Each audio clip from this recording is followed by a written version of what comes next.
শোনো রূপস, একটা কথা বলি। अच्छा। তোমার আর আমার কোনো একটা ভালো ছবিই নেই, চলো আমরা না একটা ছবি তুলি। সেলফি? হ্যাঁ। হ্যাঁ, তোলা যায়, সত্যিই তো আমাদের ভালো ছবি নেই, চলো তুলি। আচ্ছা, না, দেখো কোনোভাবেই আমার ছবিটা না ভালো আসতেছে না। মোটামুটি তো ভালোই আইছে। না, কোনোভাবেই আমার ছবি ভালো আসতেছে না।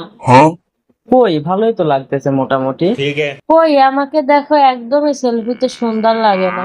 হয়, এটা সত্য বলছো। অবশ্য তোমার চাইতে মোবাইলটাই বেশি সুন্দর লাগতেছে। মানুষ নাকি বিয়ের পরে পরিবর্তন হয়, তুমি তো কোনো পরিবর্তনই হইলা না, ঠিক আগের মতোই আসো।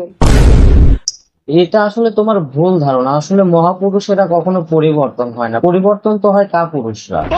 এই প্রথম একদম তুমি ঠিকই কথা বলছো। আগেও তোমার ঘর বাড়ি ছিল না, ভাড়াই থাকতো, আর এখনো তোমার ঘর বাড়ি নেই, এখনো ভাড়াই থাকো। না, আসলে তুমি কথাটা একদমই ঠিক বললা না। আমি আসলে যদিও কাপুরুষ না, তারপরেও দেখো একটু হলেও আমি পরিবর্তন হয়েছি। আগে কত মোটা কাটা ছিলাম আমি, এখন দেখো একদম চিকনা হয়ে গেছে।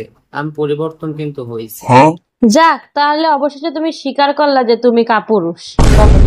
মানে আমি আবার কখন স্বীকার করলাম যে আমি কাপুরুষ? কেন, তুমি তো নিজের মুখেই স্বীকার করলা যে তুমি পরিবর্তন হয়েছো, আর তুমি তো বললাই যে পুরুষেরা কখনো পরিবর্তন হয় না, পরিবর্তন হয় কাপুরুষেরা। মানে ধরা খেয়ে গেলাম নাকি?